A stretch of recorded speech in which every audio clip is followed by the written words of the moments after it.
All right, all right, all right. Good, good evening, nearly morning here. I hope we are all doing well. You will have to excuse my voice. It sounds a whole lot more rumbly today because my throat is slightly ticklish today. Today has reminded me of the hustle. That's what today was. I I had to today do three shoots. One of them for a school project, one of them for my little sister. Another one was just work. But I remember so clearly now the reason why I fell in love with um, entrepreneurship, the reason why I fell in love with creation and art and all of these things is that hustle and bustle of that chase of that ever elusive um, dream that is always on the horizon. I remembered that today, like waking up every morning and feeling dismayed, but still being so willing to go after or take the little steps that it takes for you to become who you dream to become. And that's what I wanted to talk about here tonight with us. I wanted to talk about the little pieces that make success possible. It's like the little um, act of adding an extra hour to your day by getting up an extra hour early. The little act of saving yourself time by having a few people that you spend time interacting with, talking about Netflix and whatever else. Um, it's the little habits like doing things that are extremely uncomfortable. Great. That's where I wanted to talk about. It's like behavioral activation, you know? This to me means doing things you don't like and doing things that are extremely uncomfortable for you, not because you like them, but because you know they're beneficial to you. That's what it is. It's like your habits. You have habits that you do not because you like bad habits. Let's talk bad habits for a second here. There are things that you do currently that you know are bad for you, but you still end up doing them because you have built up those neural pathways that reinforce the sort of behavior um, that you're trying to break free and break away from. This is the same with your habits, good habits as well. You see, this is how you activate these. This is how you get yourself to do things that you don't want to do. This is how I get myself to do things that I don't want to do. I build up the habits. It's like storing up in good times, storing up the the passion and the drive in the good times, and repeating these things continually. Even when I want to stop, when I feel passionate about it, I continually practice it and continually repeat the action and continually. It's like learning piano, for instance. It's like for you to be able to enjoy the freedom of being able to play anything that you think of, even when you're not in of the best state of mind. In order for you to enjoy that, you have to continually repeat the motions that you're going to be using to create beautiful music.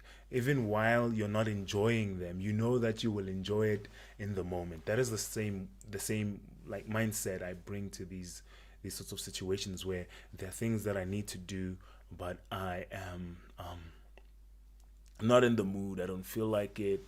I'm too tired. I haven't slept. All those sorts of things. Like I continually force myself when I'm in a good space to do things that are uncomfortable, because it's brought me the sort of mindset that um, doesn't attach um, doesn't attach success to pleasure, and doesn't attach getting something right with pleasure. I more associate what brings me the most pleasure is consistency. To be able to consistently do something, even when, and this consistency isn't in my good time, like when everything around me in my life is going great. This consistency for me is like when everything has completely gone to shit. Yes, I did say shit. Or what was the new? How did we shite? That's how we were pronouncing it this week. We've been pronouncing it as shite, my group members and I. So even though everything could go completely off the rails, right? Despite that fact, that's when I want to be consistent, when everything else is just falling apart. So it takes me, even when I am happy, even when everything is easy, doing the hard work that I need to do in the hard times while it's still good times, you see. So like it really is true, like the saying that you we fall to the level of our habits, or how good our habits are, or something along the lines. That is perfectly true. It's like if you are used to under pressure, you're used to I don't know, waking up at a certain time, or sleeping in, when times are good. When things go really wrong, you're gonna enjoy the comfort of your bed so much.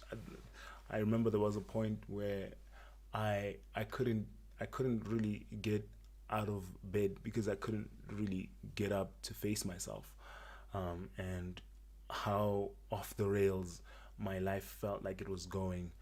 And that's the first thing I had to do. The first thing that I had to do was get out of bed. And that was so difficult for me in that season. I remember it like it was yesterday. I remember it so clearly. That imagine how dark a space I have to be in if just getting out of bed was an achievement. And that's what I did. I decided that I would do absolutely everything off of the bed, like studying and eating, and because these were things, and like that's how bad it was. These were habits that I was used to doing in bed, and then I convinced myself by some miracle to completely un, unclinch the idea of comfort with the bed. I at some point had to pour water on my own bed. I did that. I poured water on my own bed, um, so that I wouldn't hang out in it throughout the day. And I found myself some like being able to do things like study outside and all of that. At some point, I remember also, I I tried to no, I didn't try. I did. I moved everything that I needed to do my day to day outside. I moved it out to the balcony, and I had my bed there. I had my bed out in the balcony in the cold, and I slept there and I camped out there. It wasn't even a bed actually. There was a couch that we had outside, and I slept there because I I knew how much I loved the comfort of my own bed, and so I decided I would sleep outside in the cold and the dark and all of that. That was extreme now that I think of it. But those are the habits that I built for myself in times like that, in a space where my mind is telling me switch off, let's get out of here, let's get out of here. I taught myself to do what needed or needs to be done in or regardless of what space I'm in or what pain I'm in. I hope those habits hold up, because so much change has broken so many of my good habits today, and I'm still working on bringing them back, I'll be honest. But I'm still happy with the fact that discomfort isn't something that puts me off like that. Um, Great. That was my mental dump today. Um, your habits, your little pieces of success. They're super super important. Things like what time you um, get up in the morning, how you get yourself to do things you don't want to do. All of that super important. So let's talk tomorrow. Let's talk about tomorrow, Thursday. We are going to be welcoming Pastor Prosper. And tomorrow we're going to be talking the sickness that is plaguing the church currently, and the abuses that are occurring in the church because of this sickness that is plaguing the church. He has put out an amazing book that has some very thought-provoking ideas in there, and I'm sure that we are all going to benefit, especially those of us who are attached to our faith. Mm. Especially those of us, I feel like we're going to benefit strongly from that. It only helps our case as Christians. It only helps our case. It really does. Because if we don't criticize ourselves, then we leave that criticism. If we don't criticize and attempt to repair ourselves, we leave that to external forces. And they won't be as kind as or as loving as we can be to ourselves. And that's the conversation we're going to be having tomorrow with Pastor Prosper. And he's going to be sharing some of his thoughts on this issue. And I'm sure my tone of voice doesn't quite carry the amount of excitement that I am feeling, right, about this conversation, because it is something that I myself am quite passionate about. And the fact that he took the time to create this and to have that conversation and put it out into the world, I'm so happy to be having that conversation tomorrow. So join us tomorrow. We're going to have it actually pretty early. Join us here at 8. That's 8 p.m. SA Standard Time, 7 p.m. UK time, and that is 2 p.m. Eastern Standard Time. And for those who are on Central Standard Time, that would be 1 p.m. Right? So I'm looking forward to having that conversation, and it's been a pleasure being able to sit through this and have this conversation with you.